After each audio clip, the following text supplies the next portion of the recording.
temptation. It's our fifth message on the three temptations, because it takes me a long time to say a little thing. And I thought I'd come up with a couple extra temptations on my own. No, not really. But temptation is an odd thing if you think about it. Everybody's tempted. It's irrational, but it's real. And if there is one thing good about temptation, it is that it brings us all together. It doesn't matter if you are agnostic, that is, if you're not even sure there is a God, or if you're an atheist, and there are fewer and fewer of those, even though they seem to be louder and louder, or all the way to a religious extreme, whatever that might be. But the thing we all have in common is that we are all tempted. And if you think about temptation long enough, not about a particular temptation, just the term temptation, if you think about temptation long enough, it will lead you to God. It will. Because without God, temptation doesn't make any sense. It's one of those counterintuitive things. Temptation can lead you away from God, but if you think about temptation for what it really is, it will lead you toward God, because it only makes sense if there is a God. Thinking about developing a whole new argument in favor for the existence of God just based on temptation. It's a really good one. Why would you do something that's going to hurt you by way of temptation? It's irrational. You don't have to have somebody explain it to you. Why would you do something over and over again that does nothing but hurt you? Why would you do that? One of the great things about being a Christian is that the Christian faith provides an answer to that question. Why do I do things that hurt me? Why do I do things that hurt my family, my body? And you can't just chalk it up to selfishness, because selfishness would say, I'm in this for me, which means that I always do what's best for me. And yet, as selfish as I am, sometimes I do things that I know hurt me. So, where does that come from? And that's what we have to figure out this morning. That's what you have to figure out this morning, okay? So let's close in prayer. It's a dilemma though, right? Every major religion grapples with this, and in Christianity, there's an answer to the why. And so for the past 4 weeks, we've been talking about temptations, and Luke 4, where Jesus is tempted. Luke chapter 4, you can turn there. And in this text, we discover that these temptations represent the three categories into which all of our temptations fit. Every temptation you face falls into one of these three categories. And it's interesting that the Bible includes them in such a way. It's almost like it's inspired or something. Now, it's true, Jesus is tempted in specific ways that none of us in here are going to be tempted in. No one here is going to be tempted to turn stone into bread. Nobody here is going to be tempted to take over the world. Well, maybe one or two of us. No one here is going to be tempted to throw himself or herself off a tall building to see whether or not an angel will catch you.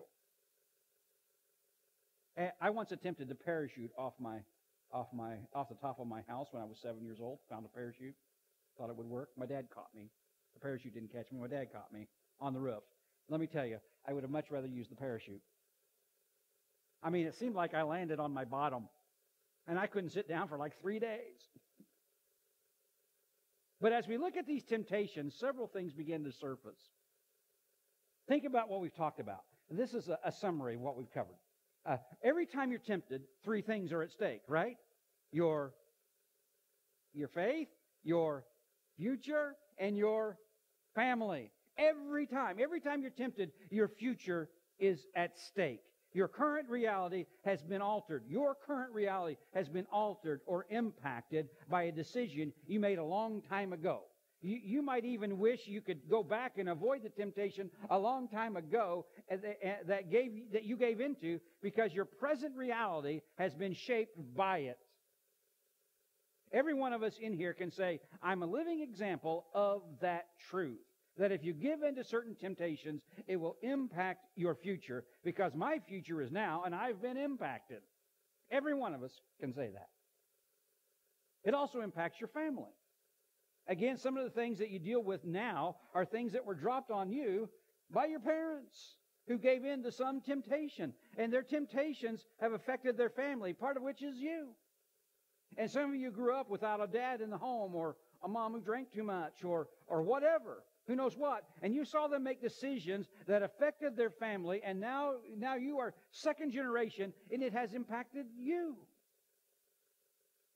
And every time you're tempted, your future is at stake, and your family is at stake. We all know this to be true.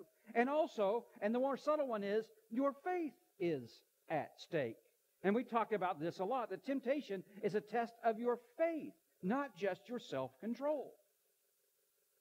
And if I could give you just one idea to walk away from this entire series, it would be this one, that your faith is at stake every time you are tempted. Every time.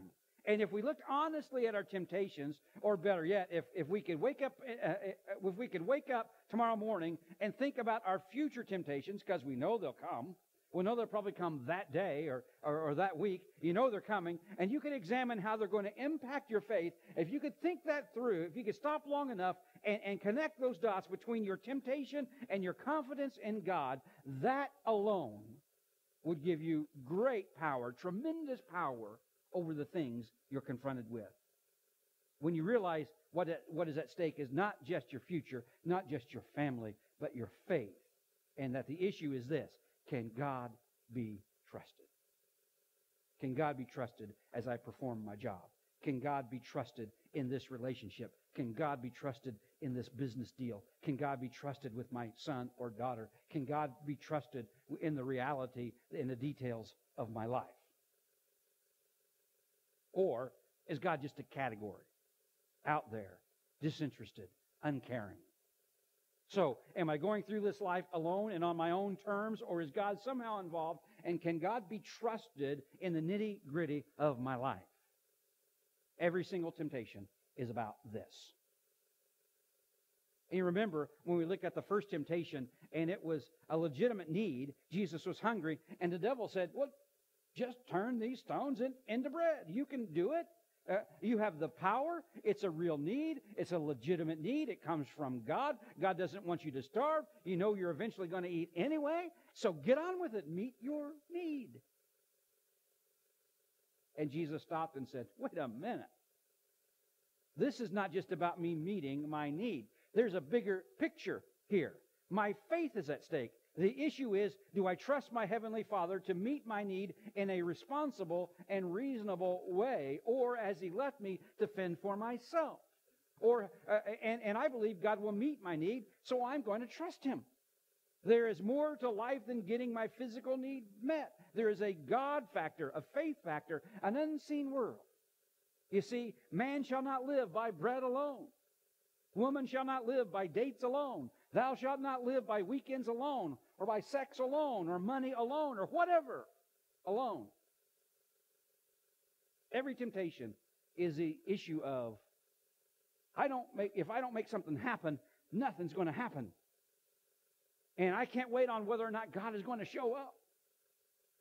Every temptation is about that. But will you stop and give Him some space to operate? Will you refuse to call her up because she's not the one? And will you refuse to go out with him because you know he doesn't have your faith and trust that God has a better person in mind for you? Or will you trust God to get the deal done the right way, even if it takes more time? Will you trust God to pass on something good that you really want because you know God is not in that decision? Will you trust God? That's it. That's what temptation is all about. And today, we come to the last temptation, at least as Luke orders them in his account, and this one is really subtle. In fact, the more Christian you are, the bigger this one is. The bigger this temptation is. The less spiritual you are, the less tempting this is. The less tempted you will be by this. This is such a subtle temptation. You could go years and years as a Christian and not even realize you're falling to this temptation. It's that subtle. It's the temptation to presume on God. It's the temptation to presume that God will take care of that. Oh, God would never. Or, God will always. Or, isn't God a good God? Doesn't He want me happy? Isn't God a God of grace? Isn't God a God of forgiveness? I can live my life any way I want to, and God will take care of me. God will take care of that. That's subtle. This is the temptation to presume upon God. So let me set this up for you. Here in Luke chapter 4. That's a place where you find these temptations. And let me read the text of this last one from Luke's account. And here's how it reads. That it says, and he, this is Satan, led him, that's Jesus, to Jerusalem, and had him stand on the pinnacle of the temple, and said to him, if you are the Son of God, throw yourself down from here. For it is written, He will give His angels charge concerning you to guard you. And on their hands they will bear you up, lest you strike your foot against a stone. And Jesus answered and said to him, it is said, you shall not put the Lord your God to the test. That's it. On the front of your program this morning, there's a picture of the temple. You can think about what that was. About 200 foot up, that kind of thing. Now remember, Jesus has fasted for 40 days. He's hungry. He's been tempted to make food. And on a side note, isn't that interesting that the first temptation is about food? I mean, for any of you here, is your biggest temptation food? I'm probably the only one. Okay. Maybe it's just convicting to me. I don't know. But then verse 9, and he led him to Jerusalem and had him stand on the pinnacle of the temple. Now, we don't know how the devil took Jesus to the temple. I don't know if they walked there or there was some sort of supernatural means involved. But anyway, the devil takes Jesus to the highest part of the temple, say about 200 feet high. And the idea is that they're looking down and they see people walking around performing their religious obligations and such. And then Satan said to him, if you are the Son of God, throw yourself down from here, for it is written, He will give His angels charge concerning you to guard you. And on their hands they will bear you up, lest you strike your foot against a stone. And that's slick, right? I mean, the devil's quoting right from the Psalms. I got a verse for you, Jesus. It says God has to protect you. Remember the first time Jesus was tempted? And Jesus quotes Scripture. It is written, man shall not live by bread alone,